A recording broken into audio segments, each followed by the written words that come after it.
మహారాజా, ఆచార్య విష్ణు శర్మ వేంచేశారు. మంచిది, పిలిపించండి.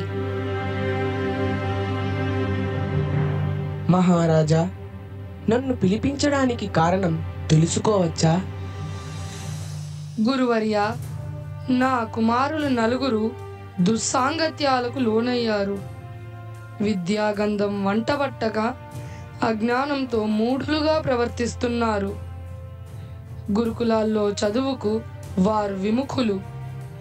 ఏదో ఉపాయం చేసి మీరు మా రాకుమారులకు జ్ఞానబోధ చేయాలి. ఇది ఆజ్ఞ కాదు, నా ప్రార్థన. మహారాజా, చింతించకండి. రాకుమారులను తప్పకుండా విద్యావంతులను చేస్తాను. వారిని నా ఆశ్రమానికి పంపండి.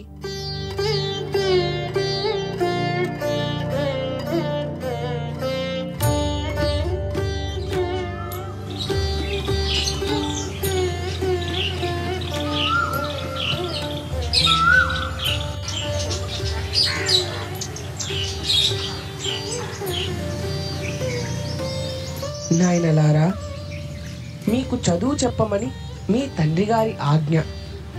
కానీ విద్య కన్నా ఉపయోగపడేవి, ఆసక్తి కలిగించే కొన్ని కథలు చెబుతాను. ముందు అవి వినండి. అమ్మయ్యా, చదువుకోమని చెప్పకుండా కథలు చెప్తానంటే సరే, చెప్పండి. సంతోషం. చూడండి, ఎవరికైనా జీవితంలో మంచి మిత్రుల తోడు ఉండడం ఎంతో ప్రయోజనకరం. ఒకరి సమస్యను ఒకరు తమ సమస్యలన్నట్లు భావిస్తూ సానుభూతితో పరస్పరం సహకరించుకోవడం మిత్రలాభం.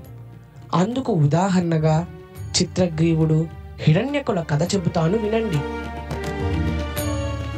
ఒక అడవిలో ఒక వేటగాడు ఒక చోట నూకలు చల్లి వాటిపై వల కప్పి ఏ పిట్ట అయినా వచ్చి వలలో చిక్కుకుంటుందని చెట్టు చాటున వేచి ఉన్నాడు.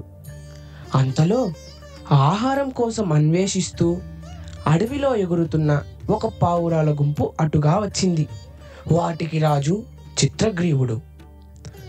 ఆ పావురాలు ఒక చోట నేలపై నూకలు పడి ఉండడం గమనించాయి. అవి నేలపై వ్రాలబోతుంటే చిత్రగ్రీవుడు వాటిని వారిస్తూ, ఆగండి, తొందరపడకండి.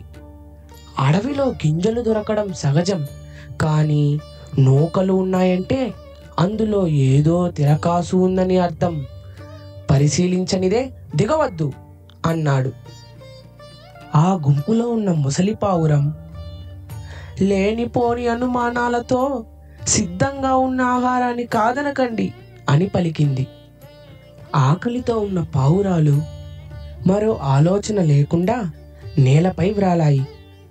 చేసేది లేక చిత్రగ్రీవుడు వాటిని అనుసరించాడు. పావురాలన్నీ వేటగాడి వలలో చిక్కుకున్నాయి. ప్రాణభయంతో పావురాలు ముసలి పావురాన్ని తిట్టడం మొదలుపెట్టాయి. చిత్రగ్రీవుడు, వద్దు వద్దు, అతన్ని ఏమీ అనకండి. జరిగిన దాని గురించి విచారిస్తూ కూర్చుంటే ప్రయోజనం లేదు. ఆపదలో ఉన్నప్పుడు ఆలోచనే శరణ్యం. హిరణ్యకుడు అనే ఒక ఎలుక నాకు మంచి మిత్రుడు. అతను మనల్ని ఈ ఆపద నుంచి కాపాడగలడు. ఐకమత్యమే మన బలం. అందరం కలిసి ఒకేసారి వలతో సహా గాలిలోకి ఎగిరిపోదాం. హిరణ్యకుడు వద్దకు వెళ్దాం అని చెప్పాడు. పావురాలు తమ రాజు చెప్పినట్టే వలతో సహా పైకి ఎగిరాయి. పావురాలు దక్కకపోగా తనకు జీవన ఆధారమైన వల కూడా పోతోందని వాపోతూ వేటగాడు అవి వెళ్తున్న వైపు పరిగెట్టాడు. పావురాలు కనుమరుగు కాగానే నిరాశతో అక్కడే కూలబడ్డాడు. పావురాలు హిరణ్యకుడు కలుగు ఉన్న చోట నేలకు దిగాయి. ఆ అలికిడికి హిరణ్యకుడు పోయి కలుగులో దాక్కున్నాడు. చిత్రగ్రీవుడు కలుగు వద్ద నిలబడి, హిరణ్యక, నేను చిత్రగ్రీవుణ్ణి, నీ స్నేహితుణ్ణి, నీ సాయం కోరి వచ్చాను అన్నాడు. అతని గొంతు గుర్తుపట్టి హిరణ్యకుడు బయటికి వచ్చాడు. వలలో చిక్కుకున్న పావురాలను చూసి, అయ్యో, ఇలా ఎలా జరిగింది అని అడిగాడు. తిండికి ఆశపడి వలలో చిక్కుకున్నాం, వలను కొరికి మమ్మల్ని విడిపించు అని చిత్రగ్రీవుడు కోరాడు. హిరణ్యకుడు మొదట తన మిత్రుణ్ణి విడిపించబోయాడు. చిత్రగ్రీవుడు అతనితో, మిత్రమా, స్వార్థపరుడు బ్రతికి ఉన్న చచ్చిన వాడితో సమానం, కనుక ముందు నన్ను కాదు నా వాళ్లను విడిపించు అని కోరాడు. చిత్రగ్రీవుడి త్యాగబుద్ధికి సంతోషించిన హిరణ్యకుడు వలను కొరికివేసి చిత్రగ్రీవుడితో పాటు అతని పరివారాన్ని కూడా బంధవిముక్తుల్ని చేశాడు. చిత్రగ్రీవుడు ఆప్యాయంగా హిరణ్యకుణ్ణి కౌగలించుకున్నాడు. పావురాలన్నీ ఆనందంగా కిలకిలలాడుతూ పైకి లేచి చెట్ల కొమ్మలపై వ్రాలాయి. నాయనలారా, ఎదుటివారితో తాదాత్మ్యతే స్నేహం అని ఆర్యోక్తి. వ్యక్తుల మధ్య మైత్రి, మంచితనం, సహకారం వంటి సద్గుణాలే సమాజానికి పునాది. దుష్టులు, దుర్జనులతో స్నేహం క్రూర మృగాలతో చెలిమి కన్నా ఘోరమైంది. అందుకే సత్సాంగత్యాన్ని కోరుకోవాలి. ఇప్పుడు నేను చెప్పే విషయాలు మీరు బాగా గుర్తుపెట్టుకోండి. అంతరాత్మ కన్నా అధ్యాపకుడు లేడు. కాలమే మీకు పరమ గురుడు. ఉత్తమ గ్రంథం ప్రత్యక్షంగా కనపడే ఈ లోకమే. ఈ లోకంలో నిజమైన స్నేహితుడు ఎవరు అని అన్వేషిస్తే అది ఒక్క ఈశ్వరుడే. శుభం భూయాత్. ఓం శాంతి.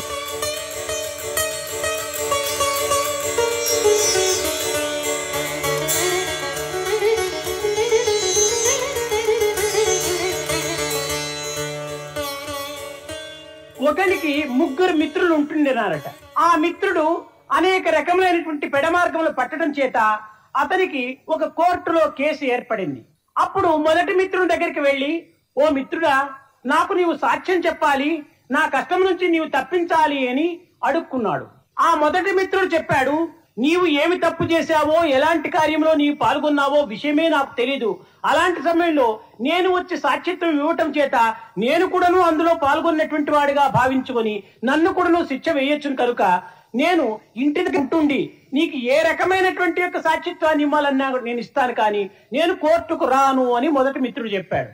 సరే, రెండవ మిత్రుని దగ్గరికి వెళ్ళి నీవైనా నాకు సహాయం చెయ్యాలి అని అడుక్కున్నాడు. అతను చెప్పాడు, మిత్రుడా, నీవు ఏమి చెప్పమన్నా చెప్తాను, అయితే కోర్టు వరకు వస్తాను, కానీ నేను బోను దగ్గరికి వచ్చి మాత్రం చెప్పలేను అన్నాడు. సరే, మూడవ మిత్రుని దగ్గరికి వెళ్ళేటప్పటికి, నాయనా, నీకు కలిగినటువంటి ఆపదలే నాకు, నాకు కలిగిన ఆపదలే నీకు. ఏదో ఆపద సమయంలో మనం రక్షించుకునేటువంటి సమయంలో మంచి చెడ్డలు విచారించటము అది చాలా తప్పు. కనుక నీ యొక్క రక్షణ కోసమై నేను ఏమి చెప్పమన్నా చెప్తాను, ఎక్కడికి రావన్నా వస్తాను అని తాను సిద్ధంగా తన వెంట వచ్చాడు. ఇప్పుడు ఈ ముగ్గురు యొక్క స్నేహితులు యందు మూడవ వాడు ఉత్తముడు అనేటువంటిది మనకు స్పష్టమైపోతుంటుండాలి. మన యొక్క జీవితమును కూడాను ఇట్టి ముగ్గురు మిత్రులు ఉంటున్నారు. మనము గతించిన తర్వాత శ్మశానము లోపల మన యొక్క మంచి చెడ్డలను విచారించేటువంటి కోర్టు అక్కడ తయారవుతుంది. కానీ అట్టి సమయం లోపల మనకు ధనకనక వస్తువాహనాదులు అనేటువంటిది మనకు ఏమాత్రం కూడా నువ్వు విట్నెస్ చెప్పవు. అవి ఇంటి ఎందే ఉంటుండి నీవు మాత్రం వెళ్ళవయ్యా శ్మశానం వరకు అని చెప్పి అవి మాత్రం పంపిస్తుంటాయి. ఇంకా మిత్రులు అనేటువంటి వారు, బంధువులు అనేటువంటి వారంతా కూడాను మేము కోర్టు వరకు వస్తామని శ్మశానం వరకు అందరూ వెళ్తారు.